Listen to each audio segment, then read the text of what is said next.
आज का पवित्र बाइबल पाठ दानियल के पुस्तक अध्याय 2 पहला भाग। नबूकदनेस्सर का स्वप्न। अपने राज के दूसरे वर्ष में नबूकदनेस्सर ने ऐसा स्वप्न देखा जिससे उसका मन बहुत ही व्याकुल हो गया और उसको नींद न आई। तब राजा ने आज्ञा दी कि ज्योतिषी, तांत्रिक, टोने और कसदी बुलाए जाएं कि वे राजा को उसका स्वप्न बताएं। इसलिए वे आए और राजा के सामने हाजिर हुए। तब राजा ने उनसे कहा, मैंने एक स्वप्न देखा है और मेरा मन व्याकुल है कि स्वप्न को कैसे समझूं।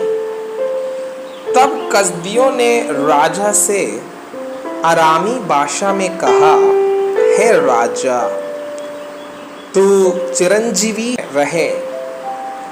अपने दासों को स्वप्न बता और हम उसका फल बताएंगे। राजा ने कसदियों को उत्तर दिया, मैं यह आज्ञा दे चुका हूं कि यदि तुम फल समेत स्वप्न को ना बताओगे तो तुम टुकड़े टुकड़े किए जाओगे और तुम्हारे घर फुकवा दिए जाएंगे।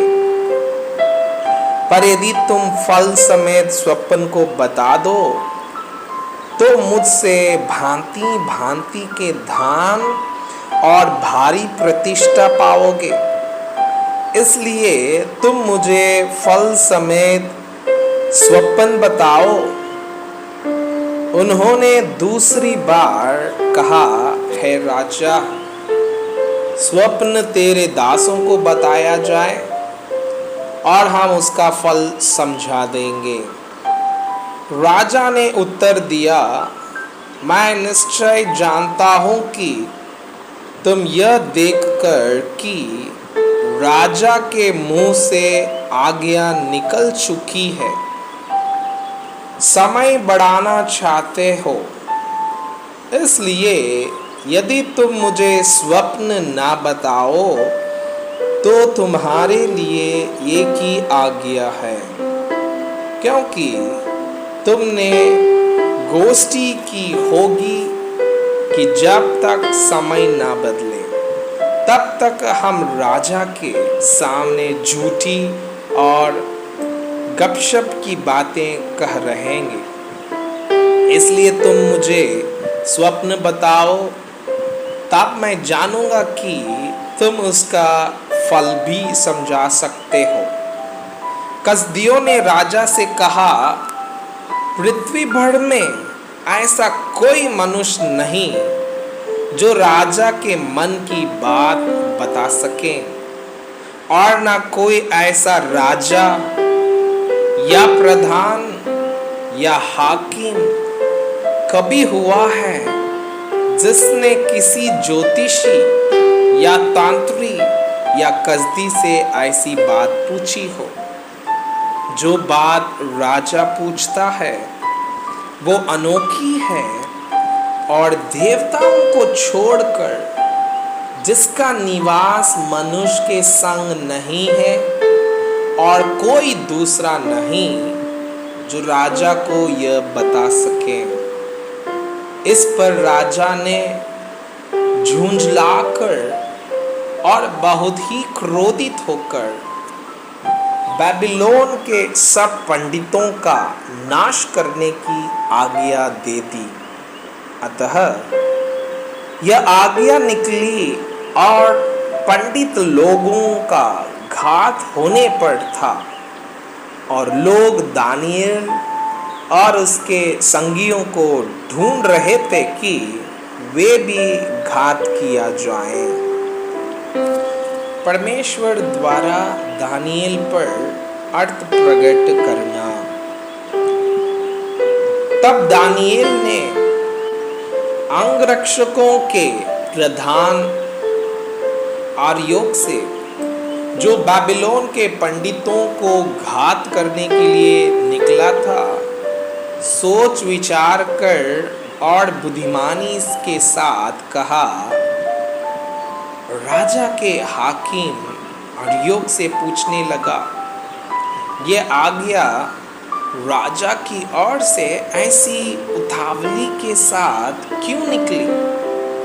तब आर्योक ने दानिएल को इसका भेद बता दिया। तब दानिएल ने भीतर जाकर राजा से विनती की कि उसके लिए कोई समय ठहराया जाए, ताकि वह महाराज को स्वप्न का फल बता सके। तब दानिएल ने अपने घर जाकर अपने संगी हननिया, मिसाएल और हजरिया को यह हाल बताकर कहा, इस भेद के विषय में स्वर्ग के परमेश्वर की दया के लिए यह कहकर प्रार्थना करो कि बाबिलोन के और सब पंडितों के संग दानिएल और उसके संगी भी नष्ट न किया जाए। तब वह भेद दानिएल को रात के समय दर्शन के द्वारा प्रकट किया गया। तब दानिएल ने स्वर्ग के परमेश्वर का यह कहकर धन्यवाद किया, परमेश्वर का नाम युगानुयुग धन्य है, क्योंकि बुद्धि और पराक्रम उसी के हैं। समयों और ऋतुओं को वही बदलता है, राजाओं का अस्त और उदय भी वही करता है। बुद्धिमानों को बुद्धि और समझ वालों को समझ भी वही देता है। वही गूढ़ और गुप्त बातों को प्रकट करता है। वो जानता है कि अंधियारे में क्या है और उसके संग सदा प्रकाश बना रहता है। हे मेरे पूर्वजों के परमेश्वर, मैं तेरा धन्यवाद और स्तुति करता हूँ, क्योंकि तूने मुझे बुद्धि और शक्ति दी है, और जिस भेद का खुलना हम लोगों ने तुझसे मांगा था, उसे तूने मुझ पर प्रकट किया है। तूने हमको राजा की बात बताई है।